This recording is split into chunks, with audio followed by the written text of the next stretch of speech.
سن رہے ہیں سب کو میری طرف سے عید مبارک ہو۔ عید کی خوشی ہم کیوں مناتے ہیں، پہلے میں یہ تھوڑا سا واضح کر دوں کہ رمضان کا مہینہ اللہ نے پورا ایک ہمارے لیے خوشی کا مہینہ بنایا ہے، جس میں اللہ کی جنت کے دروازے کھول دیے جاتے ہیں، جہنم کے بند کر دیے جاتے ہیں، شیطان قید کر دیے جاتے ہیں، جنت کو روزانہ سجایا جاتا ہے، اللہ کا عرش پہلے آسمان پہ آ جاتا ہے، اللہ کی طرف سے اعلان ہو رہا ہوتا ہے، کوئی بخشش چاہنے والا، کوئی حاجت مانگنے والا، فرض 70 فرضوں کے برابر ہو جاتا ہے اور نفل فرض کے برابر ہو جاتا ہے، اور نفل اور فرض کا فرق اتنا بڑا ہے کہ قیامت تک 2 رکعت نفل پڑھتا رہے تو فرض رکعت کے ایک سجدے کے برابر نہیں، اور اس میں جو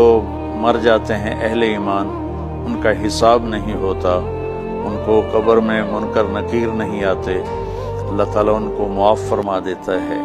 اس طرح 29 دن رات یہ سلسلہ چلتا ہے، اور آخری رات پھر اللہ تعالیٰ اعلان فرماتے ہیں کہ میرے بندوں نے رات کو قیام کیا، یعنی تراویح کی نماز پڑھی، دن میں روزہ رکھا، تو میں نے اس پر ان سب کی بخشش فرما دی۔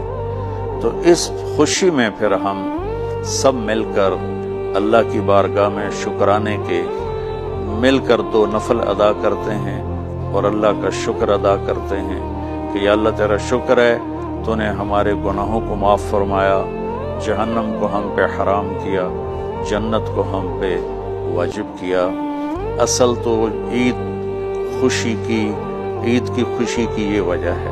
آپ عید کے لیے غسل فرماتے تھے اور اپنے کپڑوں میں سے اچھے کپڑے منتخب فرماتے تھے، اور فجر کی نماز کے بعد آپ اشراق نہیں پڑھتے تھے اس دن، باقی آپ کی ساری زندگی کا معمول تھا کہ فجر کے بعد آپ اشراق پڑھتے تھے، لیکن اس دن آپ اشراق نہیں پڑھتے تھے، غسل فرما کے پھر کچھ کھا کے، کوئی میٹھی چیز، کھجور ہی عام طور پر ہوتی تھی، کھجور کھا کے پھر آپ عیدگاہ کی طرف تشریف لے جاتے تھے اور پہلے نماز پڑھاتے تھے، پھر خطبہ ہوتا تھا، اور اس کے بعد جس راستے سے آپ جاتے تھے اس راستے کو چھوڑ کر پھر اور راستے سے گھر واپس آتے تھے، پھر وفود سے ملاقات کرتے تھے، سرداروں سے، صحابہ سے ملاقات کرتے تھے، اس میں کچھ کھانوں کا اہتمام بھی ہوتا تھا۔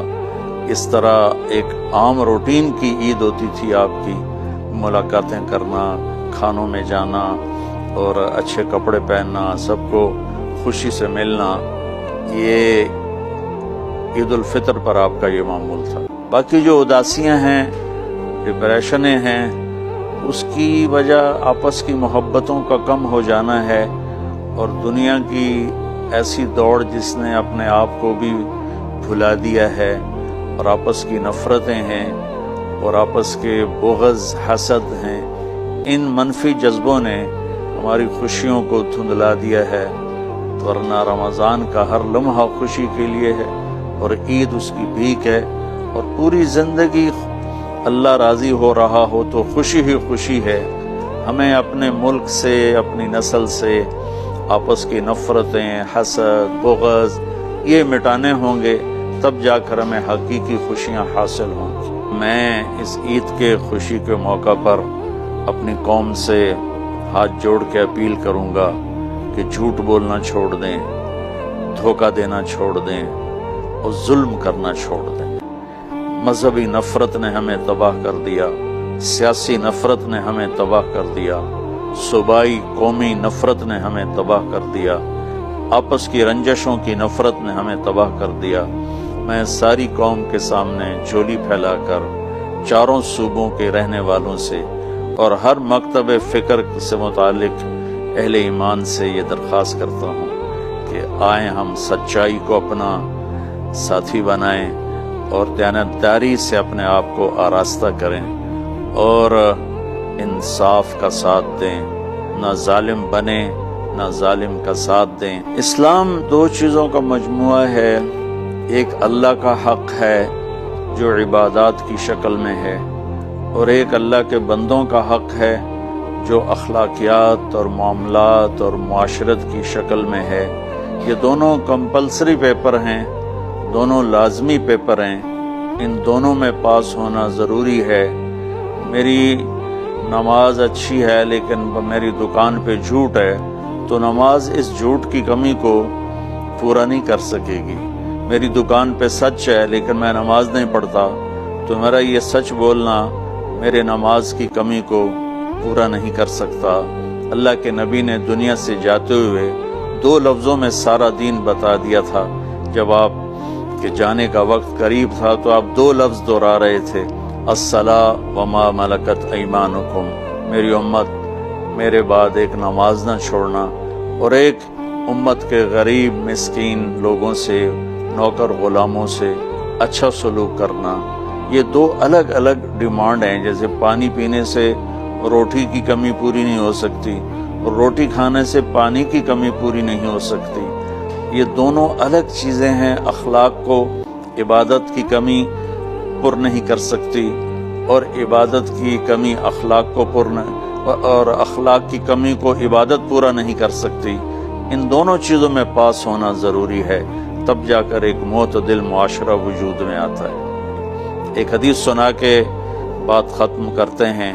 میرے نبی وضو فرما رہے تھے تو صحابہ آپ کے وضو کا پانی گرنے نہیں دے رہے تھے، نیچے سے لے کر کوئی پی رہا تھا، کوئی منہ پہ مل رہا تھا۔ تو آپ نے فرمایا ما یحملکم علی ھذا، یہ کیا کر رہے ہو؟ وہ کہنے لگے یا رسول اللہ، اللہ اس کے رسول کی محبت میں کر رہے ہیں۔ تو آپ نے فرمایا میں تمہیں بتاتا ہوں اللہ اس کے رسول سے محبت کرنے والا کون ہوتا ہے۔ فَلْيُصْدِقِ الْحَدِيثَ إِذَا حَدَّثَ، اللہ رسول سے محبت کرنے والا وہ ہوتا ہے جو ہمیشہ سچ بولتا ہے۔ فَلْيُؤَدِّ الْأَمَانَةَ إِذَا تُؤْمِنَ، جو ہمیشہ امانت داری سے کام لیتا ہے، کبھی دھوکہ فراڈ نہیں کرتا۔ فَلْيُحْسِنْ جِوَارَ مَنْ جَاوَرَهُ، اور جو ہمیشہ اپنے پڑوسیوں کے ساتھ اچھا سلوک کرتا ہے، پڑوسی اپنے ہوں، غیر ہوں، مسلم ہوں، نان مسلم ہوں، وہ ان کے ساتھ اچھا سلوک کرتا ہے۔ یہ 3 نشانیاں ہیں عشق رسول کی۔ یہ 3 باتیں میری قوم اپنا لے تو یہ اندھیرے اجالوں میں انشاءاللہ تبدیل ہو جائیں گی۔ دنیا کے لیے قانون ہے اللہ تعالیٰ کا کہ جس قوم میں انصاف، دیانتداری اور سچائی ہوگی انہیں اللہ عروج دے گا، وہ مسلم ہو یا نان مسلم ہو۔ اور جن ملکوں میں، قوموں میں بددیانتی ہوگی، ظلم ہوگا، جھوٹ ہوگا، وہ زوال کا شکار ہوں گی۔ ساری ویسٹرن دنیا تو لیڈ نہیں کر رہی، ہمارے جیسے ملک بھی ہیں جہاں یہ ساری چیزیں ہیں تو وہ ہماری طرح ہی ذلیل ہیں اور ہماری طرح ہی وہ خوار ہیں۔ چند ایک ملک ہیں جنہوں نے ان چیزوں کی رعایت کی ہے تو وہ اس وقت لیڈنگ رول میں ہیں اور لیڈنگ ماڈل میں ہیں۔ تو دنیا کے لحاظ سے تو یہ قانون ہے کہ سچائی، دیانتداری اور انصاف قوموں کو اونچا لے جائے گا۔ آخرت میں اللہ تعالیٰ نے اعلان کیا ان اللہ لا یغفر ان یشرک بہ ویغفر ما دون ذلک لمن یشاء۔ آخرت میں کامیابی کا آخری فیصلہ ایمان پہ ہوگا کہ اللہ تعالیٰ کا فرمان ہے میں شرک معاف نہیں کروں گا، اس کے علاوہ میں جسے چاہوں معاف کر دوں۔